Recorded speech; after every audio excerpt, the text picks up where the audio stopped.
Thank you, Peter and Paul, very much. We're going to open it up for questions. And I'm going to start off with one for you, Peter. You stated that Freddie Mac and Fannie and Freddie, the demand that they created from the government was one of the central causes in our Great Recession. What percentage of the Dodd Frank Act targeted Freddie and Fannie? Zero. Freddie. Can you hear that? No, zero is the amount. It was not covered in the Dodd Frank Act. And why?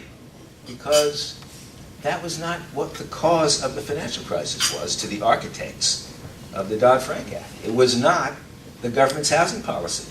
So why bother with it? Their target was the private sector. Harv? Would you talk a little bit more about the history of bundling and marketing mortgages, how that got started?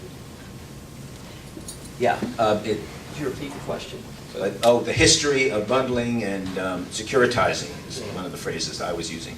Securitizing mortgages. Yeah, it's we could talk for a long time about this, but it actually began in the 1970s, about the middle of the 1970s. The original organization that did it was now called Ginnie Mae, and it would bundle together government-backed mortgages, for example, mortgages that were insured by FHA.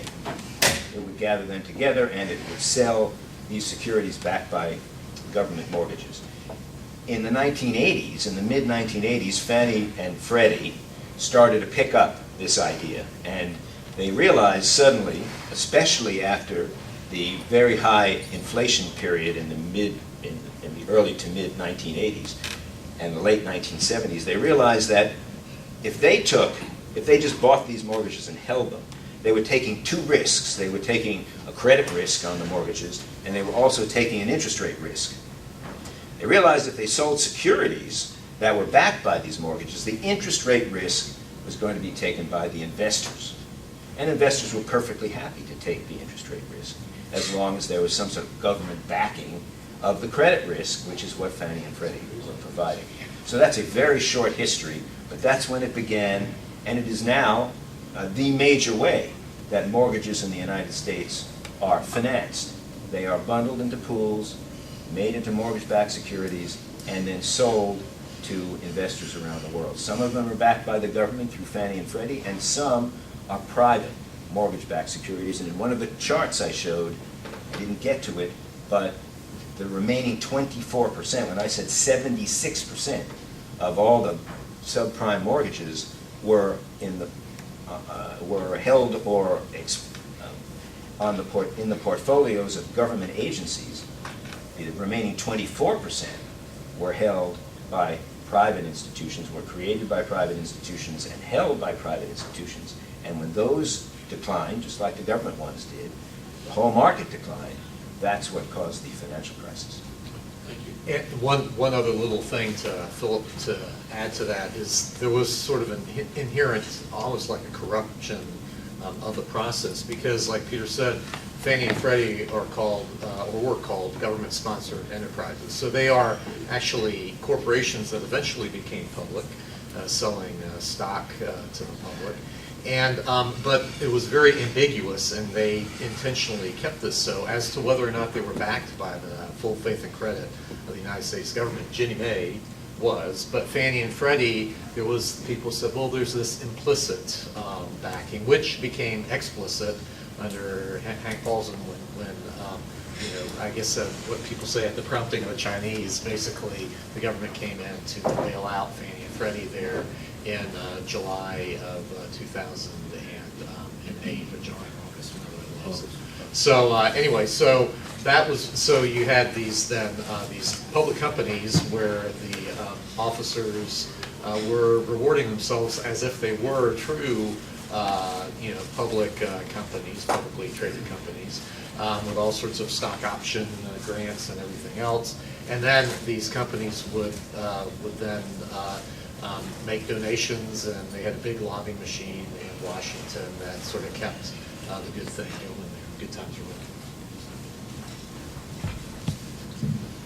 Is it fair to say that the political alliances that needed to happen to create this bubble was an interest from one party that more people have access to home ownership, and a desire from the other party that home ownership created this ownership culture where people were homeowners and invest in their communities and had a different view rather than a rental perspective. Was it really that kind of, I've heard it joked of as the unholy alliance between Barney Frank and George W. Bush, ownership culture here, access to homes here. Was that really the political story that allowed us to get to 56% of these mortgages being subprime? Yeah, that is actually an accurate, roughly accurate representation. And Bush, in fact, has apologized for this. He said that it looked pretty good. I mean, housing prices were going up and home ownership was going up through the early 2000s during his period in office. And he liked that a lot, but what he said in his book, in his memoirs, is we didn't realize what kinds of risks were being created underneath all of this. So it is true that the Democrats were in it because their constituency, low-income people, were being benefited as it was seen. They were able to buy homes before they had not been able to because they couldn't meet the underwriting standards. When it came to a Republican administration, they rationalized it as home ownership and creating an ownership society where people would have a greater stake in their neighborhoods and in their homes. So it was very much approved in Washington. And if anyone tells you that there was a large group of people in Washington who thought this was a terrible idea, don't believe them, because the Congress and most of the regulators and certainly the administration and certainly both parties believed that they were doing great things for the public. They just didn't understand what the consequences were of all of these very low quality subprime mortgages filling up our economy. Got lots of questions. Way over here. Neither of you gentlemen mentioned the impact of the SAFE Act and how it was implemented at the state level. Here in Georgia, the SAFE Act has severely limited owner financing of housing. Do you have any comment about that and what impact that will have? No, I actually am not familiar with the SAFE Act. Is this a state law or a federal law? It's a federal law that gave the states the right to implement their version of mortgage regulation. And here in Georgia, it's under the Department of Finance, and there's a mortgage agency there that has written all the rules. Well, if it was in existence before the 2000s, we'll say. It's not. When did it come into effect? I'm sorry. I believe either 2009 or 10. Oh, okay. So it was post financial crisis. Yes. Okay. Yes. So this was one of the ways that the federal government was trying to give the states the opportunity to do something that that is the federal government, didn't do and should have done. Whether the states are going to be able to control this kind of thing is a different story. And I should mention something, and that is, and this will be very quick. If we continue to believe that the financial crisis was caused by the private sector's lack of regulation, insufficient regulation, and greed and risk-taking, we continue to believe that that is the cause of the financial crisis, well, nothing is going to stop the federal government from doing exactly what it did before, because no one is going to say, hey, wait a minute, you're going to cause another financial crisis. Right now, they do not believe that in Washington, and they are beginning to adopt exactly the same policies. Right. Through the Consumer Financial Protection Bureau, they are proposing mortgages that have no quality to them whatsoever. And that is going to happen. It's as inevitable as the sun rising in the east. And until we understand what caused the financial crisis, we will never stop the next one, because it is so politically attractive to hand out mortgages to people who can't otherwise meet underwriting standards. And one other thing if the SAFE Act does cut down on owner financing, what we're also seeing on the flip side is, of course, like Peter was saying, the increased uncertainty from who knows what kind of regulation is coming down the pike for folks in the financial sector, plus the increased cost of regulation, plus the way the markets are right now with respect to interest rates, and it's hard to see liquidity in the marketplace because people are not as active because they don't see necessarily the profit motive in there. So because of the confluence of all those factors, we're seeing a real restriction of extensions of credit continuing even post financial crisis. 3 more questions, rapid fire, real quickly. John?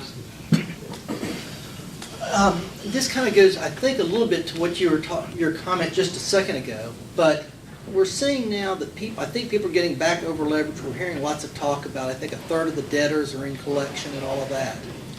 And so are we about to see another failure? And if so, what will be the narrative and who will they go after? Republicans. Yes, we're starting another bubble all over again for exactly the same reasons. And that is we have reduced underwriting standards, and we have encouraged lower and lower down payments. When I was talking here about down payments, I was mentioning 10% down payments. 10% drives the government mortgage collective in Washington, the people who survive on this mortgage system we have, drives them crazy, the idea that you'd have to require a 10% down payment for a house. They want 5% or 3% or preferably no down payment at all. And that's the sort of thing that is surviving now because we haven't learned the lesson of the financial crisis. So this is exactly right. And when you think about it, it's very easy to understand. If you have $10,000, just to take numbers, you have $10,000 to buy a house, and the down payment is 10%, then you can buy a $100,000 house. If the down payment is 5%, you can buy a $200,000 house. You get the credit, you're much more heavily leveraged in those circumstances, and you can't support the mortgages easily. It should be perfectly obvious to people that we ought to be imposing strong mortgage underwriting standards, and that will control prices. But that's not the way they think in Washington. Is it more than irony that we're pouring salt on the wound, or maybe salt on the corpse, where we have the companies who originated mortgages, made a decision to originate mortgages to meet the lower standards, are now getting fined? Well, you have to remember what's motivating a lot of this, and that's headlines mainly. And then there's this demand from many constituencies for retribution against, like Peter was saying, if you fingered the wrong people as to what the origins of the problem were, then there's people want heads on pikes, and they want these sorts of headlines. So that, and then plus when you look at some of these settlements, where just follow the money. So where does that money go? And sometimes it goes to community, whatever you call them, activist groups and things like that, plus into the general coffers of the Treasury. So anyway, so there's no accident that a lot of this is coming back. Last question. Let's bring it to the local perspective. I think Invesco is an Atlanta company. I think they have over $50 billion of assets. They're right in the crosshairs. What happens if they are selected? They come in, they say that 10% of your assets are going to have to be put in a money market account of some sort. What does that do to their competitiveness? What actually happens on the ground? Yeah, so that's part of the problem here. We don't really know if the FSOC goes down the road towards designating asset managers. We don't know whether they will look at particular companies like Invesco, particular asset managers, whether they're going to look at the funds, particular mutual funds themselves, or like I was sort of saying there, if they look at the general activity, which would be the broadest sort of thing, to look at the general activity of asset management and then be able to pick and choose where they want to do their influence and their regulation. They could drop in, theoretically with a helicopter into, some particular institution in some corner somewhere if they are looking at the activity in general because they're focusing on, particular parts of the marketplace. So that's the scariest, I think, of all. But anyway, right now we don't know what the effect is, but suffice it to say, investors will pay, like I said, in one way or another, through higher costs, through less choice, and the marketplace will be ultimately much more risky and much less stable. Peter Wallison, Paul Atkins, thank you all very much.